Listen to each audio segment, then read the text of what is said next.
जय श्री राम। आज हम बात करेंगे मेष लग्न की। पहले भी हमने लग्न देखना बता दिया था। जैसे कि कुंडली में जो फर्स्ट हाउस होता है, ये कुंडली का फर्स्ट हाउस है। जैसे मैंने एक कुंडली मैंने बनाई है, तो उसमें मैंने फर्स्ट हाउस दिखाया है। तो यहाँ पे जो नंबर लिखा होगा वो आपका लग्न होगा। यहाँ पे जितने नंबर की जो राशि रहेगी, जैसे यहाँ पे एक नंबर लिखा है तो मेष, मेष है, तो मतलब ये मेष लग्न हो गया। तो अगर दो होता तो वृषभ लग्न होता, तीन होता तो मिथुन, चार पे कर्क, पांच पे सिंह, इस टाइप से। ये मैंने सात पे तुला, आठ पे वृश्चिक, नौ पे धनु, मकर जो है, दस पे कुंभ जो है, ग्यारह पे मीन, बारह पे। तो ये 12 राशियों के नाम है। इसी कद के, इसी क्रम के हिसाब से ही जो है मैंने इनको लिखा हुआ है। तो अगर आप में से किसी का भी मेष लग्न है, तो आपके लिए ये डिटेल में हम डिस्कस कर रहे हैं। और हमारा जो डिस्कशन रहेगा, इसमें हम कुछ चीजें ऐसे देखेंगे। एक तो अगर आपका मेष लग्न है, तो हम उससे संबंधित चर्चा करेंगे और कोशिश ये भी करेंगे कि हम प्रोफेशन के हिसाब से भी कुछ बात करें कि कौन सा बेस्ट जो प्रोफेशन है वो आपके लिए रहेगा, आपके नेचर के हिसाब से। और दूसरा ये है कि हमें दैनिक रूटीन में, यानी हमने हमारी जो दैनिक जो दिनचर्या होती है, उसमें बहुत सारे लोगों से हमें मिलना जुलना होता है। तो हम ये समझ भी पाए कि सामने वाला व्यक्ति भी उसके दिखने के तरीके से भी हम, क्योंकि हम हर किसी की तो कुंडली देख नहीं सकते। तो अगर हमने कोई व्यक्ति का चेहरा भी देखा, तो भी हम ये समझ पाए कि हाँ, इसका ये लग्न होगा। तो उस आधार पे हमारे बिहेव में अंतर हो सकता है। तो अगर इस रूप में भी देख रहे हैं, तो जरूर आपको ये हेल्प कर सकता है। तो चलिए, आज का जो है कार्यक्रम जो है, इसको हम शुरू करते हैं। सबसे पहले तो मेष लग्न की हम बात करेंगे। तो जैसा मैंने ये बताया कि अगर एक नंबर कुंडली में लिखा हुआ है राशि का, तो वो मेष लग्न होगा। तो मेष लग्न वाले, मेष लग्न में अगर जो जन्म होता है किसी का, तो उसका कद मध्यम कद होगा। मध्यम कद का व्यक्ति होगा, यानी वो बहुत लंबा भी नहीं और बहुत बौना, यानी बहुत कम हाइट का भी नहीं। और उसका जो वर्ण है वो रक्तिम वर्ण होता है, यानी ये व्यक्ति लाल रंग से प्रभावित है। जैसे आपने कुछ लोगों को देखा होगा, क्योंकि मेष लग्न है, मेष लग्न का स्वामी कौन है? मंगल है। तो मंगल का जो है किसी न किसी स्वरूप में तो भाव आ ही जाएगा। यानी मंगल का जो वर्ण होता है वो रक्तिम वर्ण का होता है। और रक्तिम यानी लाल रंग लिए हुए ये व्यक्ति हो सकता है। और दूसरा, लाल रंग में भी गौरे रंग से जुड़ा हुआ है ना, गेहुआ जो रंग जो होता है उनसे संबंधित। और नेत्रों में चपलता, अर्थात चंचलता का होना, है ना। कुछ लोग बहुत फास्ट पलके झपकाते हैं, आपने देखा होगा, है ना। तो चंचल नेत्र कहते हैं हम उनको। बार बार में अचानक से, जैसे आपने जो नए जो जन्मजात जो बच्चे होते हैं, वो उनके नेत्र बड़े चपल होते हैं। लेकिन मैं आम इंसानों की बात कर रहा हूँ, सामान्य बच्चों की नहीं बात कर रहा हूँ। दूसरा, उनका जो चेहरा होता है, चेहरे का जो अगर आप फेस कट की बात करेंगे, तो चेहरा जो है वो अ, काफी हद तक चौड़ाई लिए हुए, लेकिन ज्यादातर लंबा चेहरा होता है। ठीक है, जैसे मैंने ये एक चेहरा बनाया है। अब मैं इतना अच्छा पेंटर तो हूं नहीं, तो तो ये अब चौड़ाई भी है इसमें और लंबाई अधिक है। तो इस तरह से उनका चेहरा होता है।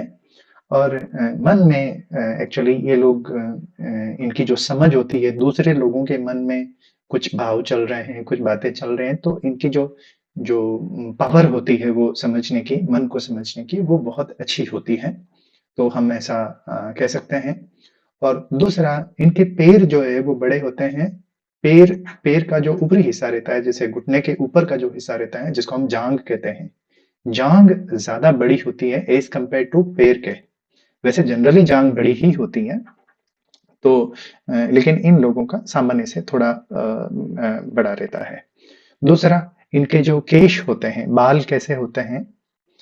मेष लग्न में जन्म लेने वाले लोगों का जो बाल रहते हैं वो पॉलिश्ड हेयर रहते हैं। मतलब हमें ऐसा लगता है कि इन्होंने अभी डाई की है या अभी कुछ कलर किया है, जबकि वो बहुत नेचुरली जो है इनके बाल चमकदार होते हैं और सुंदर बाल होते हैं। ज़्यादातर इनको जो बालों का जो रंग होता है वो नेचुरली ब्लैक रंग के होते हैं। मैं भारत के लोगों के बारे में बात कर रहा हूँ। भारत या आज हमारे जो इंडियन सब कॉन्टिनेंट में अगर भारत देखेंगे, पाकिस्तान, नेपाल, तो ये जो रेस है वो लगभग सिमिलर ही है, एक ही रेस है। तो तो उन सब लोगों के लिए ये लागू होगा अवश्य ही। फिर आप देखेंगे तो मैंने बताया कि जो रूढ़ियों के ये विरोधी होते हैं, यानी कि कुछ सामाजिक जो परंपराएं होती हैं जो बहुत सदियों से चली आ रही है, लेकिन जो रूढ़िवादी परंपराएं हैं, जो बहुत ही ऑर्थोडॉक्स जो थॉट होते हैं, उनको ये बहुत जल्दी हटा सकते हैं, क्योंकि ये आरंभिक राशि का स्वरूप है ना। तो इसका मतलब ये होता है कि ये एक नया जो फाउंडेशनल जो पार्ट होता है, ये इन चीज़ों को देखते हैं और वैसे ही चीज़ों को ये नए तौर पे देखने में ज़्यादा विश्वास करते हैं। और बहुत बार जिंदगी में बड़ी मुश्किलें जब आती हैं, हाँ, मुश्किल टाइम में भी ये लोग मुस्कुराते हुए आपको हंस जाएंगे, हंसते हुए दिख जाएंगे। दूसरा, आप सुना भी होगा कि इतना जो मुस्कुरा रहे हो क्या गम है जिसको छुपा रहे हो, तो ये मेष लग्न वाले लोगों के साथ में थोड़ा सटीक बैठता है। तो क्योंकि बहुत कष्ट होने के बाद में भी आपको ये मुस्कुरा के ही स्वागत करेंगे। दूसरा यह है कि रिलीजियस जो एस्पेक्ट होते हैं, धर्म का बहुत ज्यादा इनको लगाव नहीं होता है, लेकिन ये धर्म के विरोधी नहीं होते हैं, धर्म के अनुकूल, है ना, फ्लेक्सिबल जिसको कह सकते हैं। जैसे मैंने बताया, मन में विचारों में ये स्वतंत्र होते हैं। विज्ञान के प्रति इनका विशेष लगाव होता है, ज्ञान के प्रति, और विशेष ज्ञान जो विज्ञान का जो नए नए जो आविष्कार होते हैं उनके प्रति इनको लगाव रहता है। और फिर अगर इनके हाथ में धन आए तो ये जरूर दान कर सकते हैं। एक तो इनको इतना आसानी से धन मिलता नहीं है, इनको बहुत मेहनत करके फिर थोड़ा बहुत धन मिलता है और बहुत जल्दी ये खर्चा करने वाले लोग होते हैं। लेकिन अगर कभी इनके हाथ में धन हुआ और कोई जरूरतमंद व्यक्ति दिखा, तो ये लोगों का हेल्प करने में ज्यादा विश्वास करते हैं एज कंपेयर टू किसी और चीज को दान देने के, है ना। तो नर सेवा नारायण सेवा वाली बात है। तो इस भाव में ये ज्यादा विश्वास करते हैं। तो और दूसरा ये है कि इनकी जो जितना भी जो कार्य होता है, एक प्लानिंग में विश्वास करने वाले लोग होते हैं, है ना। कोई कार्य को शुरू करेंगे, कई बार तो ऐसा होता है कि इनका ज्यादातर जो टाइम होता है वो केवल काम को मुझे ऐसे करना है, ऐसे नहीं करना है, तो उस पूरे प्लानिंग में ही उनका पूरा टाइम चला जाता है, जो कि बहुत ही स्वाभाविक है इनके कुंडली के अनुसार या इनके लगन के अनुसार, लग्न के अनुसार, actually according to the ascendant. और ये व्यक्ति जनरली आसान काम नहीं करते हैं जो सब काम कर रहे हैं। उसके अलावा ये जानबूझ के या तो अपने कार्य को बहुत कठिन कर लेते हैं, या फिर जानबूझ के जो बड़े मुश्किल वाले काम होते हैं ये वो करते हैं। और ऐसी यात्राएं करते हैं जहाँ पे जनरली लोग नहीं जाते हैं। मतलब दुर्गम यात्रा करने वाला या दुर्गम कार्य करने वाला मेष लगन का जातक होता है। और वैसे अगर ये अगर थोड़ी भी अगर अपनी मेहनत को चैनल कर ले, यानी सही दिशा में अगर ये लगा ले, तो इनका जन्म तो बहुत ही साधारण कुल में होता है, बहुत ही साधारण परिवार में इनका जन्म होता है। लेकिन अपनी मेहनत से, अपने कर्म से ये एक उच्च पद यानी ऊंचा पद ये प्राप्त कर सकते हैं, यानी इनमें क्षमताएं बहुत होती हैं।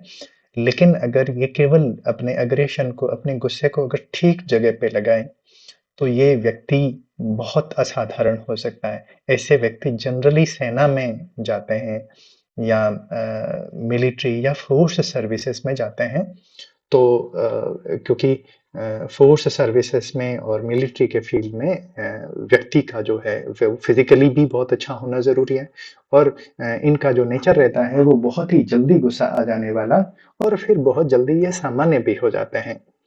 और धर्म, कला, संगीत, इनके साथ साथ में जो हमारे जो पुराना जो ज्ञान है, स्पेशली द एंशियंट नॉलेज, है ना, कोई संस्कृति का, सभ्यता का जो पुराना जो ज्ञान है, उसके प्रति इनमें एक विशेष लगाव रहता है। तो ये एक विशिष्टता जो है इनमें होती है। और इनमें जो है एक जो विशेष गुण होता है वो ये होता है कि ये सौंदर्य को, यानी जो एस्थेटिक्स होते हैं, उसको जानने वाले व्यक्ति होते हैं। जैसे बहुत सारे लोग बात करते हैं कि हम शास्त्रीय संगीत को सुनते हैं और हमें अच्छा लगता है। नो डाउट शास्त्रीय संगीत बहुत सुंदर है, लेकिन उसको बहुत कम लोग जानते हैं, क्योंकि शास्त्रीय संगीत को समझना भी एक बहुत बड़ी चुनौती की बात है, बड़ी बात है। तो अगर मेष लग्न का कोई व्यक्ति ऐसा बोल रहा है कि मैं शास्त्रीय संगीत को जान रहा हूँ, या मैं इस कला को जानता हूँ, मैं इस पेंटिंग को जानता हूँ, तो उनकी बात पे यकीन किया जा सकता है।